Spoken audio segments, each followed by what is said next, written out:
Oh no, we're being followed in the Marcato just because I was wearing this. I forgot to take it off. Good morning and welcome to Retire Early Lifestyle. 3 things not to bring with you to a foreign country. Let's just get right to it, shall we? Number 1, jewelry. I know what you're thinking. Oh my gosh, you want me to leave behind my jewelry? Well, if you don't want to become a target in South America or some of the Asian countries, then yes, we want you to leave your jewelry at home.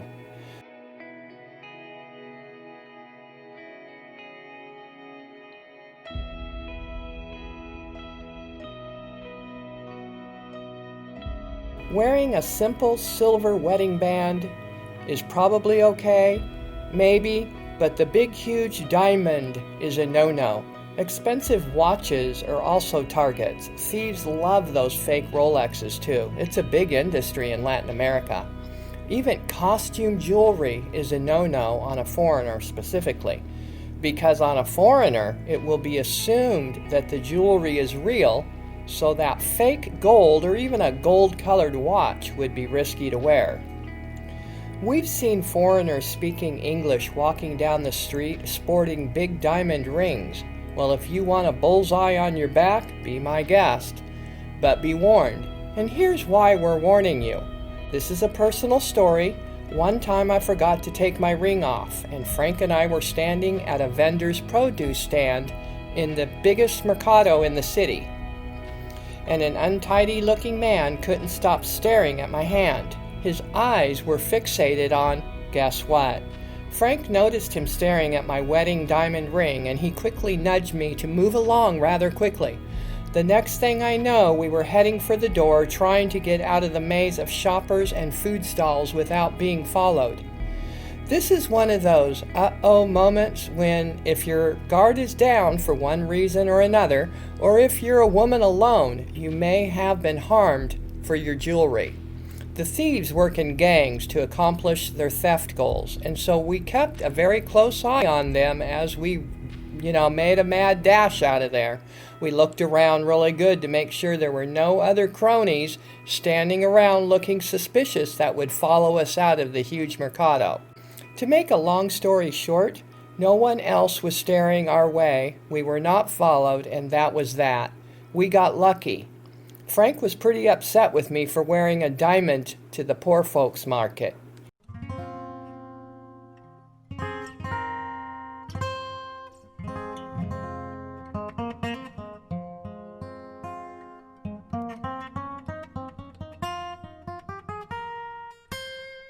Well, tell us about the mercados. Are there mercados where people can go to buy fruits and vegetables at better prices? And what are the mercados like? Is there crime there? People talk about mercados like as if it was, that's all there is to know. Oh, hey, like it's an option, A or B, you can shop here instead of there. But there's way more to know about mercados. Mercados in these foreign countries are for poor people. It's where the poor people shop. When I was a boy in Italy, we were poor Southern Italians, let's face it. We shopped at mercados. So I know what that's like. I was raised with that, and I go there. I'm on a budget. People that are on a budget are a little bit have a different. You have to have a different attitude. Mercados are not for everyone. It takes a certain kind of diligence to want to bargain, and mercados are not in nice neighborhoods, or rather, it could be the other way around, that the mercado draws not the nicest, some of the troublemakers. The bottom line is mercados are not areas for everyone. And I could even say they're not areas for most foreigners. It would take a very different, diligent type of person to behave in a mercado the way they should. And this includes not bringing wallets and purses and you hear it from time to time on a forum, I got my purse stolen at the mercado. Well, why were you bringing it to begin with? This shows that you're, for one, you're not reading our material, because we tell people not to do that. The thing is, we bought our jewelry for a really great price, and maybe you did too. But in some of these countries, jewelry is worth more because they place a higher value on those types of items in South America than in North America. Same with the iPhone. They're more expensive in developing countries. Did you know mobile phones are one of the top most stolen item in Latin America? That's right, and they're easy to steal from people. Expats get their mobiles taken all the time. By the way, keeping your smartphone in your back pocket and even in your front pocket is a no-no. It will get taken eventually, believe me. Anyway, back to the jewelry. We know of women personally who have had their earrings pulled off their ears from a passing motorcycle. Ouch, that must have hurt. But the thing is, what in the heck is he going to do with one earring anyway? Well, he's going to pawn it for the precious metal value. So, yes, folks, wearing jewelry, in developing countries is not a good idea. Number 2, leave all those clothes behind. Don't bring your closet, and here's why we say this. Do you wear all of your clothes you're packing in your suitcase now? If you don't wear them now, or you rarely wear them, believe me, chances are you won't wear them when you go abroad. There are always clothing pieces we think we're going to need, but we end up never wearing them, and guess what? We have to leave them behind because our suitcases are too full to bring all the clothes. Instead of packing things you rarely wear now, save yourself some room in your suitcase for gifts and souvenirs when you go back home in 1 or 2 years. And really, if you do want more clothes or you need more clothes, you can always buy them while abroad.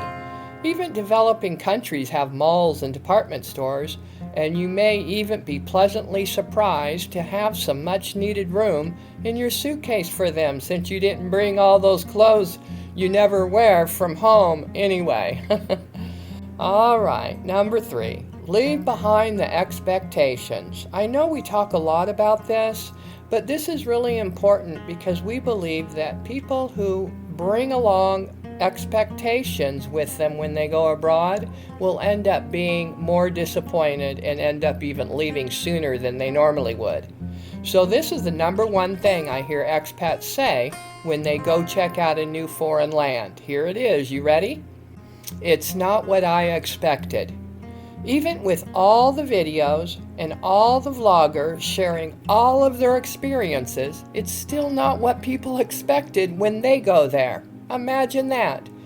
If you want to avoid that magical carriage turning into a pumpkin after midnight and making a mad dash for the nearest exit like so many expats do, then it would behoove you to say bye-bye to those expectations and say, hello, I'm ready for whatever you bring me. And so the first thing would be not to have any expectations. And the reason why that's so important is because you've got all these retire abroad media out there that is actually spearheading a sort of expectations into people's minds with their marketing materials. And so people are coming, already with expectations like the very best place in the world to retire. And this has been going on for years. The very beginnings of when we first went to Cuenca. Yeah, they were doing that. So you don't want to get disappointed, do you? Well, it's very subjective because, for example, some people like black pepper on their spaghetti and some don't. One's not better than the other. I mean, it's just... That's true. It's just some people like this, some people like that. So, but you've got these people holding out this carrot saying, hey, spaghetti with black pepper, that's the best thing in the world. Would you believe that? Okay, so point made, right? Yeah. Instead of having expectations would be to have an open mind and be ready for anything. Exactly. Be ready for anything. Yeah. And because half of this stuff that you're being told is fluff, it's marketing, sales material. And they also leave out a lot of stuff anyway. So, when you go there, you're just going to see it and then yeah, you won't see the stuff that's left out until you get there. then you'll see it. The reality is we have to experience everything for ourselves. before we actually believe something or know what something feels like or looks like. I mean, we could sit here and explain to people what a beautiful, colorful, native flower garden smells like in a country, but people really won't know how that flower garden smells until they get here and they smell it for themselves. They want to smell it for themselves, and they should smell it for themselves. We go abroad with a mind that doesn't register the reality of life abroad, but when we actually go abroad and experience the reality of life in a foreign country for ourselves, all we can say is it's not what we expected. You know, people keep to themselves because they don't want anyone to tell them, "We told you so." We say it's okay and normal to not last more than a few years abroad. We've seen it over and over again. We like to just say expats like to go on extended vacations. Well, that's it for this one. Those are the 3 things to not bring with you when you go abroad. Hope you enjoyed that. Until the next video, have a great day. Bye-bye.